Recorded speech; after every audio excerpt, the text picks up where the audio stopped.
네, 반갑습니다. 허브님의TV입니다. 오늘 12월 14일 장이 마감이 됐습니다. 그래서 오늘도 어김없이 허브리핑 시작하도록 하겠습니다. 오늘은 시장이 좀 그렇게 뭐 좋진 않았죠, 사실. 시장이 좀 막판에 이제 기술적인 반등 주고 1000포인트 코스닥 같은 경우에는 이제 1000포인트 지켜주려고 하는 노력, 코스피 같은 경우에는 3000선을 회복하지 못한 이런 흐름이었습니다. 그래서 오늘은 뭔가 이제 섹터적인 부분보다는 좀 개별 모멘텀을 갖고 있는 종목들이 좀 강세를 보였다라고 보시면 될 것 같은데요. 오늘 아침부터 사실 좀 활발하게 움직였던 게 바로 바이오였습니다. 왼쪽에 보시면 아이진이 오미크론 변이 신규 mRNA 백신 개발에 착수했다라는 이슈가 나오면서 mRNA 관련주들이 아침부터 굉장히 강했는데요. 실제로 뭐 엄청나게 수혜다 했던 종목은 아이진이죠. 뭐 아이진이 한다고 했으니까. 그래서 아이진이 이제 상한가에 뭐 아침 일찍 좀 들어간 것 같고요. 그리고 mRNA 관련주도 과거에 뭐 이연제약, 뭐 서린바이오 이런 종목들 여기에 살짝 이제 면역항 관련주들이 얹어지면서 이제 바이오가 장 초반에 굉장히 강했습니다만 완전 오전을 사실 오전을 주도했다라고 하는 종목은요 하나투자증권이었습니다. 오전에 사실 10시 54분까지 고가를 만들어 줬는데 과거에 사실 이제 두나무 지분 가치가 만약에 대박 났다라고 하면서 시세를 보여준 이력이 있는데 뭐 같은 그러니까 돈을 굉장히 잘 벌었다. 그리고 뭐 메타버스, 뭐 NFT에도 진출을 한다라는 이슈가 나오면서 혼자 움직였어요, 이 친구는. 개별주로 움직였다라고 보시면 될 것 같고, 그리고 이제 에코캡하고 대원화성이 움직였었죠. 에코캡 같은 경우는 원래는 이제 리비안 관련주였는데 오늘 장 전에 나온 이슈가 리비안 이거 사실 뻥커 아니다. 이거 진짜다. 이거 리비안 올해 트럭에 선정됐다라고 하면서 리비안 관련주들 중에 에코캡이 대장으로 움직였고, 그리고 이제 부대장으로는 대원화성이 움직였는데요. 역시 이제 2등주다 보니까 1등주는 상한가에 들어갔습니다만 2등주는 마지막에 이제 고꾸라지는 그런 모습으로 마감을 했습니다. 그렇기 때문에 어떠한 이슈가 나왔을 때 해당 이슈가 굉장히 좀 좋은 호재다라고 했을 때 웬만해서는 이제 1등주를 건드리시는 게 요번 이 에코캡과 대원화성이라는 종목의 사례만 보더라도 충분히 좀 느끼실 수 있지 않을까 생각이 됩니다. 그리고 뭐 로봇 관련주들이 뭐 또 한번 강세를 보여주고 뭐 성신양에도 좋았고, 그리고 폐배터리 관련 영화테크도 장 초반에 움직였습니다만 그렇게 뭐 연속적인 시세를 보여주진 못했었고, 그리고 오징어 게임 관련주죠. 버킷 스튜디오가 골든글러브에 세 개 부분에 이제 노미네이트 됐다 해가지고 버킷 스튜디오도 아침에 좀 강했습니다. 하지만 음봉으로 마감을 했고요. 그래서 쭉 보시면 뭐 여전히 사실 코로나, 오늘은 비트컴퓨터가 좀 아침에 또 강했었죠.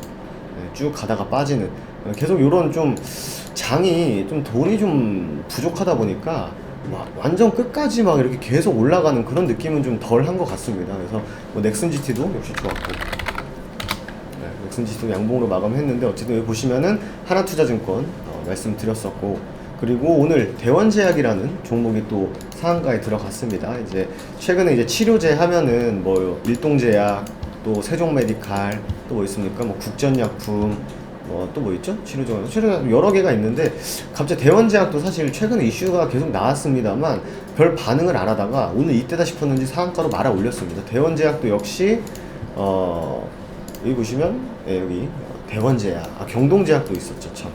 대원제약도 코로나 치료제 관련주로 움직이는, 최근에 뭐 사우디아라비아인지 중동에 뭐 MOU를 맺었다 뭐 이런 얘기들도 있는 것 같습니다. 어쨌든 경동제약, 뭐 대원제약 등등 오늘은 완전히 말씀드린 대로 시장을 이끌고 가는 섹터가 나왔다기보다는 그냥 뭐 개별적인 모멘텀을 갖고 있는 종목들이 좀 움직여줬다 이렇게 보시면 될 것 같고, 전반적으로 바이오가 좀 강했습니다.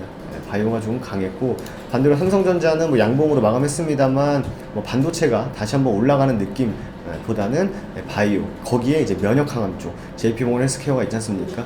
그렇기 때문에 바이오 쪽 코스닥 안에서 사실 반도체, 뭐 OLED 장비 쪽은 완전히 뭐 엄청 많이 빠졌다라고 하기엔 좀 무리가 있습니다만 바이오 쪽은 사실 굉장히 많이 빠졌었죠. 그러다 보니까 이슈도 있겠다, 많이도 빠졌겠다, 그리고 또 코스닥에 또 시장에 오갈 데도 없겠다 하다 보니 또 이제 미래 성장성이 굉장히 큰, 뭐 물론 뭐 성공을 해야 되는 거긴 합니다만 성장성이 굉장히 좋은 바이오 쪽으로 좀 투심이 많이 쏠렸다라고 보시면 될 것 같습니다. 오늘은 이제 매드팩토가 좀 가시적으로 움직였는데 밑에 보시면 MSD와 벡토서팁 키트루다 임상 3상 계약을 했다고 하는데 머크사입니다. 머크사의 키트루다가 이제 면역 항암제인데 머크사의 그 면역 항암제가 단독으로 쓰기에는 뭔가 좀 부족한 약인 것 같아요.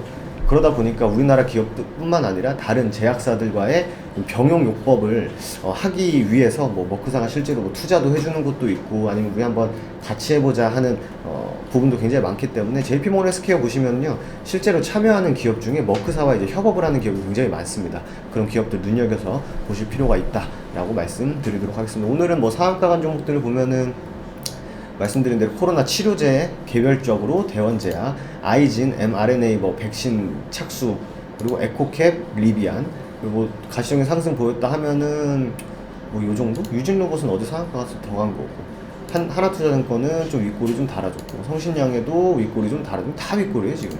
넥슨GT 요 정도 보시면 될 것 같아요. 그래서 오늘 뭐 거래대금도 많이 가져간 게 역시 다 개별주, 하나투자증권, 뭐 대원화성, 매드팩토, 그러니까 완전 공통점이 없는 친구들이 혼자 날뛰는 그런 장세였습니다. 뭐 오늘부터 내일까지 FOMC도 있고 또 금리 결정도 있고 내일 되면은 또 이제 중국의 또 지준율 인하 실시가 되는 부분이 있기 때문에 외국인들도 막 공격적으로 시장에 이렇게 막 돈을 밀어넣는 것보다는 약간은 좀 보수적으로 그렇기 때문에 개별주들이 더 강한 그런 상황이다라고 이해해 주시면 될 것 같습니다. 하지만 금리 인상 뭐 여부가 어떻게 되든 간에 시장에서도 많이 사실 노출도 됐었고요. 뭐 그러다 보니까 아직 최근 시장에서 밀렸었던 뭐 2차전지라든지 뭐 5G, 뭐 OLED, 반도체, 그리고 아직 못 간 바이오 이런 종목들은 충분히 지금도 매수할 수 있는 기회다라는 부분까지 말씀드리도록 하겠습니다. 오늘 밤이 굉장히 중요할 것 같은데요. 우리나라 시장도 선반영을 좀 받고 있는 것 같고 현재 홍콩 증시도 마이너스 1.5% 정도 밀리고 있습니다. 그렇기 때문에 오늘 결과가 어떻게 나오는지가 굉장히 중요할 것이고 저희가 또 브리핑을 통해서 이렇게 결과물이 나왔기 때문에 시장은 어떤 식으로 흘러갈 가능성이 높다라는 식의 브리핑 남겨드리도록 할 테니까 너무 크게 걱정하지 마시고 지금처럼 페이스 유지하면서 가시면 되지 않을까 생각이 됩니다. 오늘 하루도 굉장히 수고 많으셨고요. 내일 또 허브리핑 시간에 인사드리도록 하겠습니다. 감사합니다.